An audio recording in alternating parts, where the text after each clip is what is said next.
وہ پوری انسانیت برباد کر رہا ہے اللہ سے ہٹا کر. سورہ زمر. اللہ ہی کی عبادت کا بیان. اللہ ہی کی عبادت کا بیان ہی پڑھ رہے ہیں نا ہم مسلسل تسلسل کے ساتھ. سورہ زمر. اللہ ہی کی عبادت کا بیان. مکی صورت ہے. اللہ کی بندگی کرو خالص اطاعت کے ساتھ.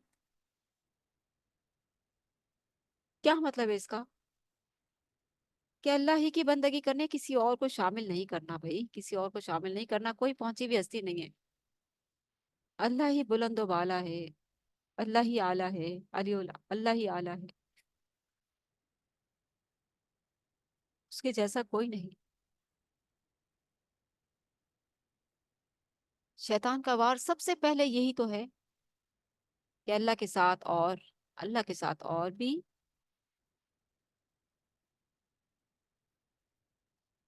پہلے رکوع میں حکم دیا گیا کہ زندگی کے جملے معاملات میں ذوق و شوق سے اللہ کی اطاعت کرو.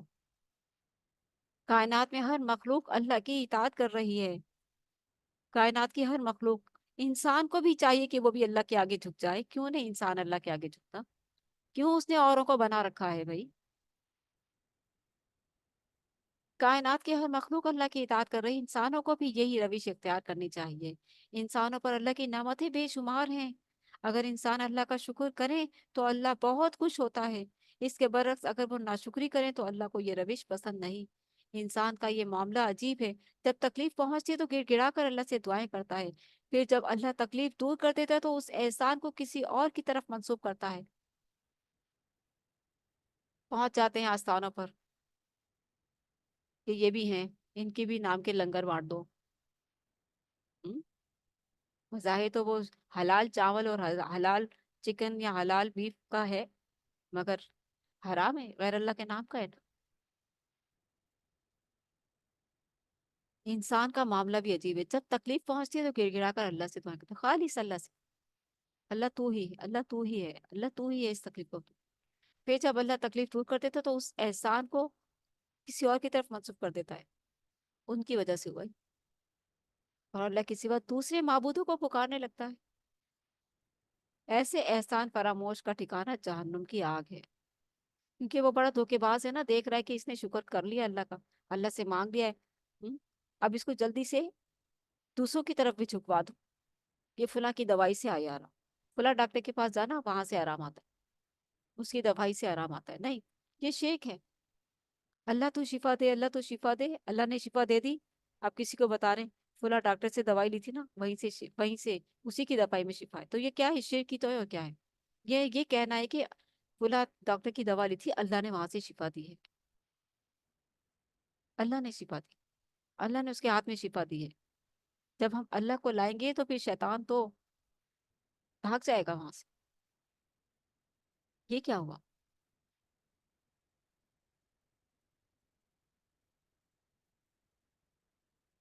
تو اس لیے اپنے ہر معاملات میں اللہ کو پہلے رکھیں. کلاس اپنا پہلے رکھیں. اللہ کو پہلے رکھیں. یہ چھوٹی سی مثال دی ہے نا. انسان تو اور نہ جانے کیا کیا کرتا ہے. یہ اللہ تعالیٰ وہی تو شفا کر رہا ہے کہ اگر انسان اللہ کا شکر ادا کرے تو اللہ بہت خوش ہوتا ہے. اس کے برعکس وہ اگر ناشکری کرے تو اللہ کو یہ روش پسند نہیں. انسان کا معاملہ بھی عجیب ہے. جب تکلیف پہنچے تو گڑ گڑا کر اللہ سے دعائیں کرتا ہے. پھر جب اللہ تکلیف دور کر دیتا تو اس کا احسان کو کسی اور کی طرف منسوب کرتا ہے. اور اللہ کے سوا دوسرے معبودوں کو پکارنے لگتا ہے. ایسے احسان فراموشوں کا ٹھکانہ جہنم کی آگ ہے. آخر میں آگاہ کیا گیا کہ اللہ کی نظر میں علم رکھنے والے اور علم نہ رکھنے والے برابر نہیں ہو سکتے. کیسے ہو سکتے ہیں علم رکھنے والے اور علم نہ رکھنے والے برابر؟ ہو ہی نہیں سکتا.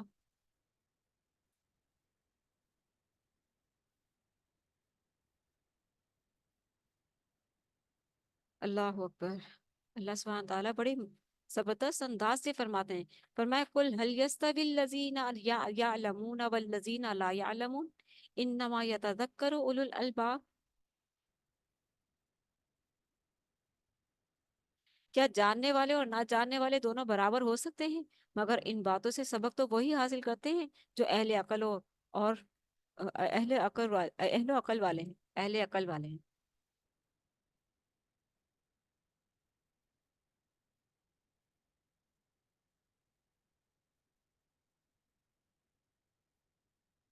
اللہ کی نظر میں علم رکھنے والے اور علم نہ رکھنے والے برابر نہیں ہو سکتے۔ علم کی اتنی قدر ہے، اتنی اہمیت ہے۔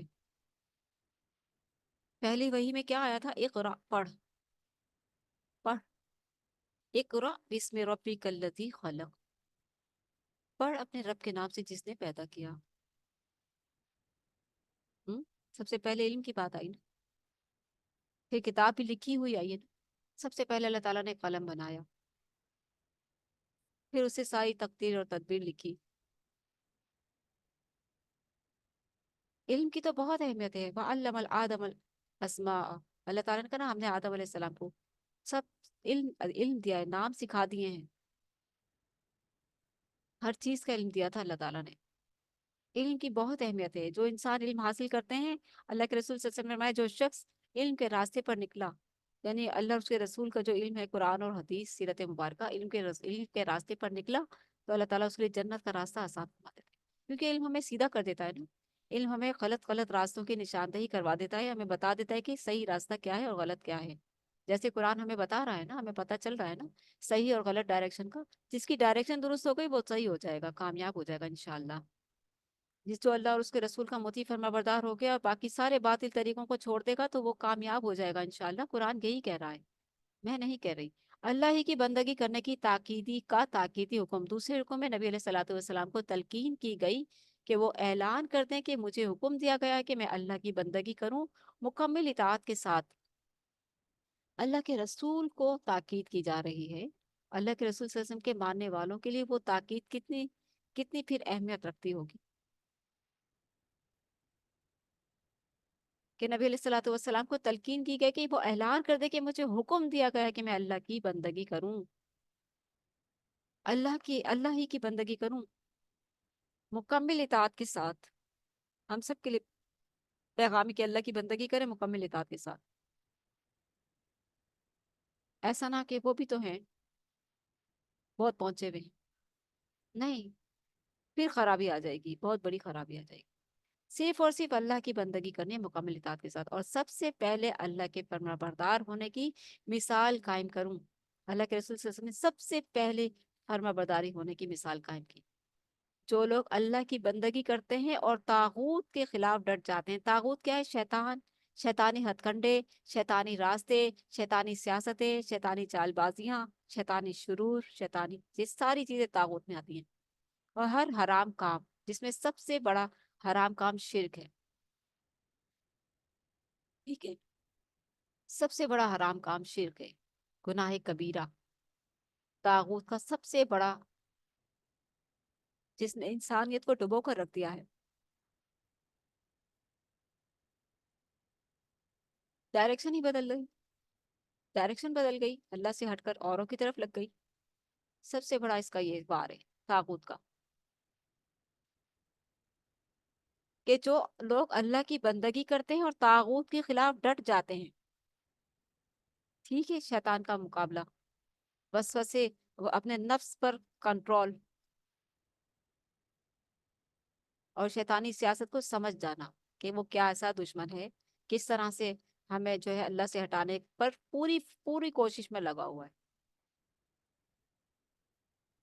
تو جو لوگ اللہ کی بندگی کرتے ہیں اور طاغوت کے خلاف ڈٹ جاتے ہیں، وہی اللہ کے محبوب بندے ہیں۔ اپنے آپ کو ہم چیک کر لیں کہ ہم واقعی میں اللہ کے محبوب بندے ہیں، یا ہم نے اور دوسرے تیسرے بھی محبوب بنائے ہوئے ہیں، مدد کے لیے بہت پہنچی ہوئی ہستیاں بنائی ہوئی ہیں۔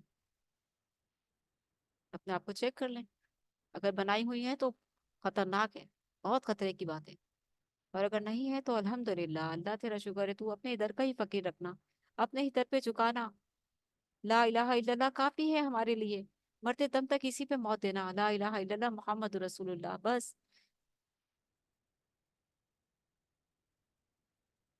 جو لوگ اللہ کی بندگی کرتے ہیں اور طاغوت کے خلاف ڈٹ جاتے ہیں، وہی اللہ کے محبوب بندے ہیں۔ اللہ تعالی ہم سب کو اپنے محبوب بندوں میں شامل فرما لیجیے، آمین۔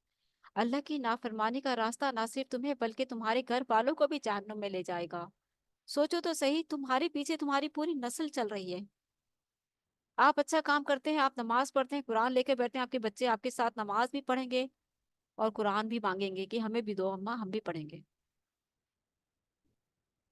اور آپ کوئی اس کے اگینسٹ کوئی غلط کام کرتے ہیں تو پھر بچے بھی وہی کریں گے۔ گھر والوں کی دینی تربیت نہ کر کے تم انہیں سب سے بڑے خسارے سے دوچار کر دو گے۔ خود بھی سیدھے ہو جاؤ اور اپنے اولاد گھر والوں کو بھی سیدھا رکھو، یہی کامیابی ہے۔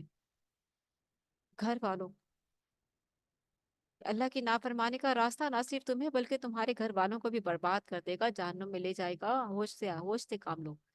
گھر والوں کی دینی تربیت نہ کر کے تم انہیں سب سے بڑے خسارے سے دوچار کر دو گے۔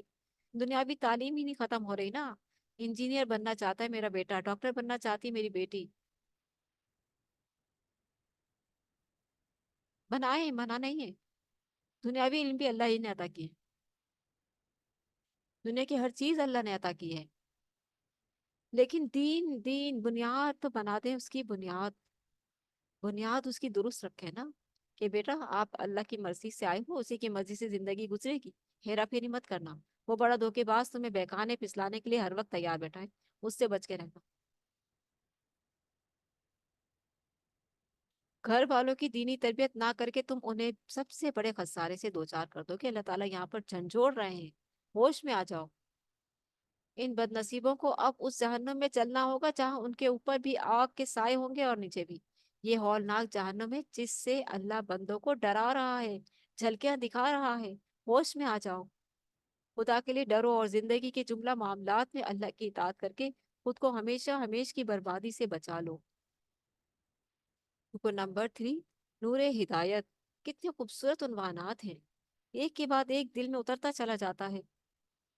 تیسرے رکو میں ارشاد ہوا کہ اللہ جس بندے کے لیے خیر کا فیصلہ فرماتا ہے اس کا سینہ شریعت پر عمل کے لیے کھول دیتا ہے۔ اتنی بڑی نعمت ہے نا کہ اللہ تعالیٰ جس کے لیے فرمایا افمن شرح اللہ صدرہ للاسلام فہو علی نور من ربہ فویل للقاسیۃ قلوبہم من ذکر اللہ اولئک فی ضلال مبین۔ دو لوگوں کا ذکر کیا اس آیت میں، بھلا جس شخص کا سینہ اللہ تعالیٰ نے اسلام کے لیے کھول دیا ہو اور وہ اپنے پروردگار کی طرف سے ایک روشنی پر ہو، اس شخص کی طرح ہو سکتا ہے جو کوئی سبق نہیں لیتا؟ لہٰذا ان لوگوں کے لیے ہلاکت ہے جن کے دل اللہ کے ذکر سے سخت ہو جاتے ہیں، یہی لوگ صحیح گمراہی میں ہیں۔ کچھ لوگ ہیں جو اللہ کا پاک کلام سن کر پسیج جاتے ہیں، روتے ہیں، دل نرم ہو جاتے ہیں، اللہ کے حضور جھک جاتے ہیں، سجدے میں گر جاتے ہیں، اللہ تعالیٰ سے گر گرا کر استغفار کرتے ہیں، اور کچھ لوگوں کے دل سخت ہو جاتے ہیں۔ کتنے بد نصیب ہیں نا، کہ اللہ جس بندے کے لیے خیر کا فیصلہ فرماتا ہے اس کا سینہ شریعت پر عمل کے لیے کھول دیتا ہے۔ خیر، اللہ کی خیر کیسے ملے گی؟ اللہ کی خیر کا فیصلہ کیسے ہوگا ہمارے لیے؟ اللہ کی طرف آئیں گے نا، اللہ سے مانگیں گے نا، تو مل جائے گی، مل جائے گی۔ مانگ کے ملتی ہے ہدایت، بہت قیمتی چیز ہے، ایسے ہی نہیں مل جاتی، قیمتی چیز ہے۔ اللہ کی محبت، اللہ کی ہدایت، سیدھے راستے کی ہدایت، یہ دو قیمتی چیزیں اللہ سے مانگیں۔ ہدایت پر ہیں تب بھی مانگیں، مانگتے رہیں، مرتے دم تک مانگتے رہیں، کیونکہ اللہ فرما رہا ہے نا کہ اللہ جس بندے کے لیے خیر کا فیصلہ فرماتا ہے اس کا سینہ شریعت پر عمل کے لیے کھول دیتا ہے۔ بلا شبہ، کیونکہ شریعت پر عمل کرنا اتنا مشکل نہیں ہے جتنا لگتا ہے، کیونکہ شیطان نے نفسانی خواہشات کی طرف اتنا لگا دیا ہے کہ ایسے لگتا ہے جیسے بہت بڑا پہاڑ ہے، کوئی پہاڑ نہیں ہے۔ بلا شبہ اللہ نے اس میں تو سکون ہے، تسکین ہے، راحت ہے، اللہ کے قرب کا ذریعہ ہو۔ اللہ کے قریب آ کر تو دیکھیں کتنی راحت ہے۔ بلا شبہ اللہ نے قرآن کریم کی صورت میں نہایت حسین کلام نازل فرمایا ہے، نہایت حسین کلام جس کی تاثیر ایسی ہے کہ اس کو سن کر خوف خدا رکھنے والوں پر دقت طاری ہو جاتی ہے۔ اتنا پیارا کلام ہے۔ اللہ نزل احسن الحدیث کتابا متشابہا مثانی تقشعر منه جلود الذین یخشون ربهم ثم تلین جلودهم وقلوبهم الى ذکر اللہ ذالک ھدی اللہ یہدی به من یشاء ذالک ھدی اللہ یہدی به من یشاء ومن یضلل اللہ فما له من ہاد۔ کہ اللہ نے بہترین کلام نازل کیا جو ایسی کتاب ہے جس کے مضامین ملتے جلتے اور بار بار دہرائے جاتے ہیں، بار بار ہماری ہوتی ہے نا